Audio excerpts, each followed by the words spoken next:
দুধ। আপনাদের দুধ কিন্তু অনেক খারাপ। কালকে রাতে জাল দিতে গিয়ে অর্ধেকের বেশি ফেটে গেছে। আবার ফাটা দুধ দিয়ে আমি ছানা বানাইতে গেলাম, সে ছানাও পর্যন্ত ঠিক মতো হয় না। আগের মানুষ কই, সে আসে না কেন? কথা বলেন না কেন? আপনাকে একটা কথা জিজ্ঞেস করতেছি আমি, আগে যে লোকটা দুধ দিত সে কোথায়? আপনার কি নতুন বিয়ে হয়েছে নাকি? এই যে ভাই, কথা বলে না কেন? আপনার নতুন বিয়ে হলে আপনি বউয়ের সামনে গিয়ে লজ্জা পান, আমার সামনে লজ্জা পাওয়ার কিছু নাই। আশ্চর্যকর, আপনি কি কথা বুঝতেছেন না?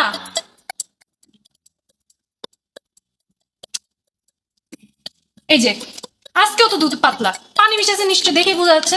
আমাকে খাঁটি গরুর দুধ শিখাবেন না, আমি কিন্তু খুব ভালো মতো জানি এই দুধের চা বানাইলে চা পাতলা হয়, সেগুলো তো আর আপনার ডিল করতে হয় না, সেগুলো আমার ডিল করতে হয়।